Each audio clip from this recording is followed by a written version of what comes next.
Today we've got the Chevy Equinox here, and full disclosure here, I am not an independent reviewer. I did work on this vehicle when I was at GM, along with all the other electric vehicles that GM is making now.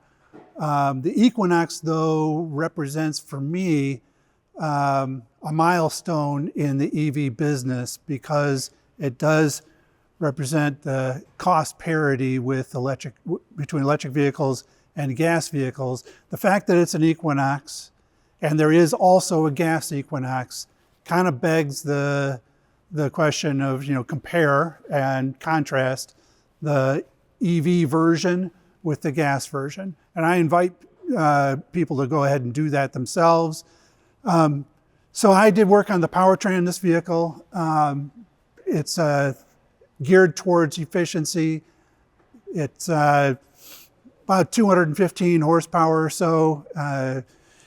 Gives the car a really good pickup, 0 to 30, but then relative to other electric vehicles, it's not as much power as what we have in, say, Tesla or even GM's other vehicles like the Blazer. If you're looking for performance, go get the 550 horsepower Blazer or 600 horsepower Blazer.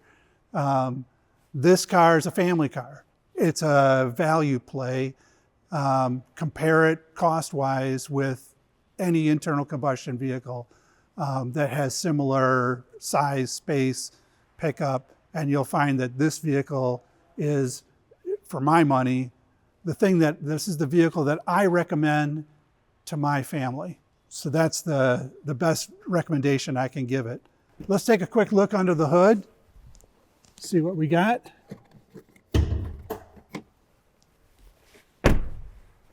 And it is a little unusual for modern cars in that first thing you see is you don't see a big sheet of plastic. And these days, when you open the hood of a car, most of the time you see this big thing, this big plastic cover. And here you can see the powertrain. So, and things look pretty familiar overall. You got your 12-volt battery here. So if you need to jump start your internal combustion vehicle, you can plug it, you put on the jumper cables right there. Up top in front, there's this box that actually is the inverter, the onboard charger, the DC to DC converter, all inside this box. Underneath that box is the electric motor. And then there's a heat pump here, which is used to provide both air conditioning and heating of the vehicle for both the passenger compartment and thermal control for the battery. Because electric vehicle batteries need to be kept pretty near the same temperature as what the passenger compartment is kept at. And so it's nice to do that with a heat pump, which is more efficient. Maybe I'll do a whole video on that. So under the hood, it looks really similar to what you'd expect to see under the hood of an internal combustion engine vehicle. You don't see a frunk, so a spot to put luggage or something. There's tons of room in the back for luggage. Tons of room in the back seat for even a person my size, where all my height is in my torso. I don't hit the ceiling when I sit down in the back seat. So we can show that. So even with the seat all the way back, which by the way, this seat is even back further than I normally keep it, it's easy enough to get right in and sit full-size person, and my head doesn't hit the ceiling. So that's one of the things I like about the car. Also, the seats, the rear seats are heated on this one. This particular car has all kinds of options. We're going to show you the Super Cruise option. And it has park assist, and it has several other options. My personal opinion is that those bells and whistles are not necessary. And if you're in the market for an Equinox, I kind of like the all-wheel drive option. So it has an electric motor that can be put in the back. This particular one doesn't have it. This is the two-wheel drive version. They make a four-wheel drive version of it that sells for $42,000 or so. The base model of this sells for $35,000. I highly recommend the base model. If you're in the market for an Equinox, the base model of this is an awesome car. So it comes with everything you need and nothing you don't. So that's kind of the kind of vehicle that I personally like. And for electric vehicles, it's kind of a milestone. So that's what I like about the vehicle. Hopefully we'll get a chance to get out and drive it so you can see what it does on the road. Okay, Paul, you spent some time over the weekend with this vehicle. What is your first impressions? So the first impressions, and I actually hadn't had a chance to drive this vehicle while I was working on it when I was at GM. My first impressions are that it's really nice getting into a car and knowing immediately how to operate it. One of the things that's really nice is the stalk switches are completely visible from the driver position. I can see how to turn on my windshield wipers and how to put it in gear, and you don't have to leave, doing the little bob and weave to see everything that's here on the display. I don't have to, there's a lot of options here, but I don't have to touch any of the stuff here on the touch screen in order to set the AC and heat, so I get the car comfortable and can take off and go without reading an owner's manual or watching a YouTube video to learn how to use the car. So for me, that's it's coming from a gas vehicle to this vehicle. This is about as easy an EV to operate, by easy meaning like a regular ICE vehicle, as I've ever seen. So I'm really happy about that. All kinds of little things like my phone can fit down there, it can be charged, or fit up here. So lots of little things. I took my son and daughter-in-law, daughter and son-in-law to the airport and had plenty of room for luggage. They had heated seats in the back. So all these nice little things that you don't really expect in an entry-level kind of Chevy Equinox car. So it's nice. I would plug Carl's video for the talk about the interior, but my impression of the interior is this vehicle is not trying to be a Mercedes. It is a Chevy Equinox. You can spill a milkshake on the dashboard and wipe it up and it's fine. So this car is intended to be used. All right, let's take it for a drive. Okay. You said milkshakes. Let's go get milkshakes. Yeah, sounds like a good idea.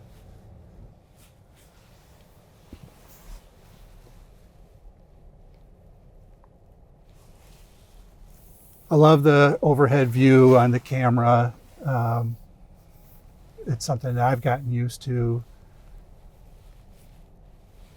Makes parking really easy. So this vehicle, GM's been working on Super Cruise for almost a decade and has done autonomous driving, as long or longer than anyone in the business. They have a little bit different approach than Tesla. They're willing to do more detailed mapping. So it's not just Google Maps that's put in. GM maps the roads down to the curvature of the surface of the road. So the vehicle knows what the slant of the road is so that it can accommodate the gravitational forces in addition to all of the just knowing where it's at. And so with that level of detailed mapping on the roads, it does have a limiting factor that limits the roads that you can operate the Super Cruise on. It's only the roads that are fully mapped like that.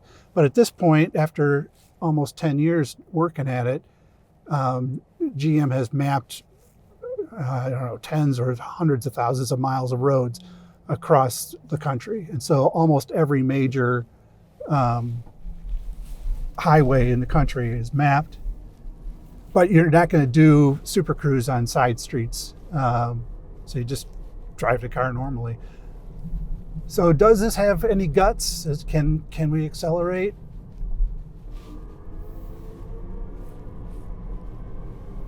I've driven a lot of Equinoxes in my time at GM, a lot of gas Equinoxes. This is by far the fastest Equinox I've ever driven. That doesn't say much. It is faster than your average Equinox, but it is not as fast as people would typically expect from electric vehicles. I agree. That was my complaint. I had it in sports mode when I was driving it, and I gunned it, and I thought the 0 to 60 for an EV was slow. Yeah. Speaking of what mode did we have in here? Oh, it is in sport mode.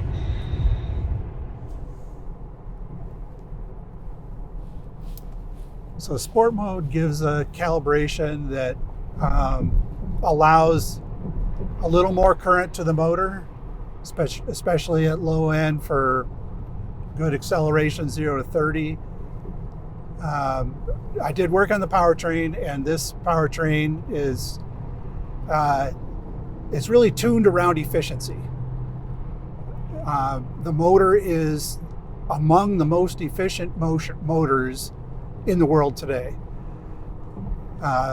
So that's the focus of it. It's 210 horsepower, so it's or 215 horsepower. So I don't know what they're getting out of it right now, especially with the sport mode. Might get a little more than that. So this is the second generation of Super Cruise. So why don't we try that out? All right, so just cruising along. So it has actually the option of just putting it into regular cruise, and you can set it and it'll hold, and then it'll adjust the speed for cars in front of you. But then if you want to use Super Cruise, you just hit one button. And I was able to figure this out as I was driving. It wasn't something that you had to read a manual to figure out how to use. And then it takes over the wheel and will keep me in this lane and keep going. It'll take us, we're on 75 North. It'll take us all the way up to the Mackinac Bridge and off to Traverse City. So heading up north in Michigan, that's what we do. So that's immediately a reduction in stress of driving. One of the things, when I took my kids to the airport and was heading back home yesterday, I also use a Super Cruise. And of course, when you're on 75 coming out of Detroit, it's very common to end up behind someone who's doing 55, 60 miles an hour. And I was in the middle lane just like this, doing that. And Super Cruise recognized that I had the speedometer set at 70, that I wanted to do 70. And it just pulled out into the left lane when it was clear and made the pass, and then pulled back into the middle lane when it was done. Well, there's no one in front of us, but let's try the lane change. So if you feel like, I'm going to be exiting up here in a little while, you can adjust the speed by tapping on the speed up or speed down, just the way you do normally on cruise control. And then if you want to change lanes, you can put on the turn indicator, and then it will wait. So right now that truck is right in our blind spot. So it waits until it's safe, and then it pulls over into the other lane.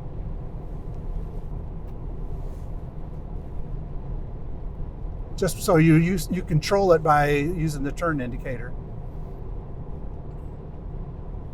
And then if we decide that we'd rather be in the middle lane, you can just, if you just tap the turn indicator, then it goes over. And once it's completed the lane change, the turn indicator turns off. So yes, it is watching you. It's making sure that you are paying attention. And so that is one of the features of the GM Super Cruise. So now it's slowing down because I'm pulled behind this. I wanted to see if it'll do the auto lane change for us. And the truck, of course, behind me pulled out, so it's going to wait for safe opening. So I'm going to wait on the disabling the Super Cruise by covering the camera that's watching my eyes. The guy up there ahead of us, see, now it's doing an auto lane change to pull out and pass this slow traffic.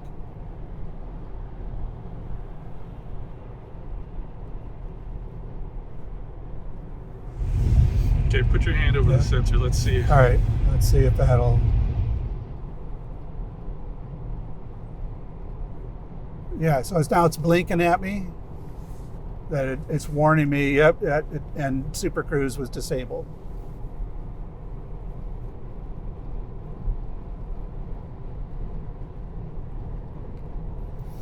And you can, if you start to doze off, or if I start, focusing. I'm driving myself now. And start focusing on other things than the road, that camera will detect it and shut off Super Cruise with a warning. And so it does two things. It flashes on the top of the steering wheel, but also there's a haptic feel in the seat. It vibrates the seat a little to warn you that it's Super Cruise is about to turn off and that you need to get your hands on the wheel. I noticed it vibrates too, like if you're someone approaches behind you, like if you're trying to back up, it gives you like a warning, and it vibrates the seat as well. Yeah, and it does it kind of in the direction of the hazard. So if I just passed a truck, if I had started to edge over while that truck was in my blind spot, it would give me the haptic warning of, hey, you're about to move into somebody else's space. So it has the HUD display, which I really like. Oh yeah. I feel like all cars should come standard with that. My complaint is, why is that so big? So I was looking at that and thinking about that, and after using it for the weekend, I now see why it does that. The dash is gray, and in bright sunlight, there is a reflection on the windshield of the dashboard. And by sloping the dashboard away, or all the way around the heads-up display, it reduces that reflection of the dashboard around it so that it's not distracting in the heads-up display. So that's I don't know if that's why they did it, but that's one of the this is the first thing I noticed. It was just seemed a lot bigger than other vehicles that have the HUD display. Seemed to be protruding out a little more. But so now that we're no longer in Super Cruise, what's your overall thoughts on handling and the feeling of the car? Yeah, it has a kind of a long wheelbase for we're in construction for an Equinox. And it actually, so I have driven a couple of other vehicles of this on this platform, and it shares the kind of ride characteristics with the Cadillac Lyriq, which is definitely a good thing. It has a solid feel. This chassis is incredibly stiff with the battery and the chassis components that give it a very sure footing feel for relative to other Equinoxes that I've driven. So, which can be, Equinoxes can be a bit mushy in the corners, and this has none of that. It's very solid and very smooth. It's a better highway cruise car than any other Equinox I've ever driven. Did you play around with the one pedal? So you can turn it did. on and off here, but there's also apparently a paddle that you can increase or decrease regen. Yeah. So my preference is that I come from an old school internal combustion engine driving, and I'm used to two-pedaled regular driving. I like to use the brake when I want to stop. And so I turn off one-pedal driving. I'm going to pull over here, and we're going to turn around and head back towards Auburn Hills. And so I'll show you, I've used the brake, right? So I put my foot on the brake and it uses regen braking when you're using the brake. This is one thing that GM does. If you read, GM's been doing this absolutely great, the best in the world for blending regen and friction brakes. Other companies really struggle with that.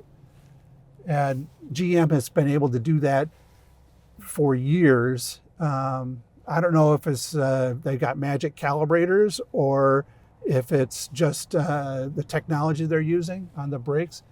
But they blend in regen braking and friction brakes, so it's utterly seamless under all conditions, which is really a challenge. So I use the two-pedal driving personally. But yes, you can do one-pedal driving. It'll do it. You can select it. It's just not one of the features that I find attractive. Did you try any of the voice activated? No. Because this has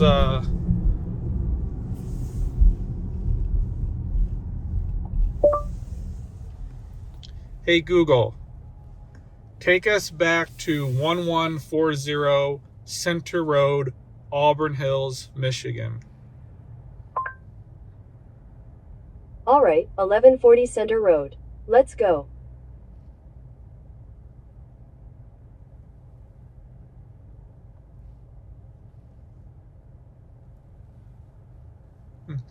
Yeah, I didn't use the navigation when I drove it, so I didn't notice it popped up there as well. Yeah, that's nice. It wants me to turn left here, but I already going forward, so I have to stay on Dixie Highway for a little bit. And I'm personally a fan of having the two displays, one behind the wheel. I liked how this is curved a little bit, so it gives you a good view for the driver. Mm-hmm.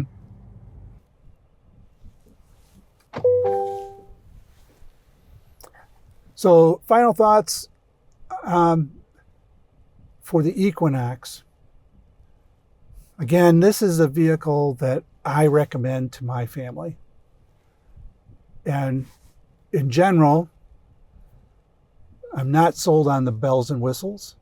And so my personal feeling is to order the vehicle without the bells and whistles and get a great vehicle that goes 319 miles on a charge and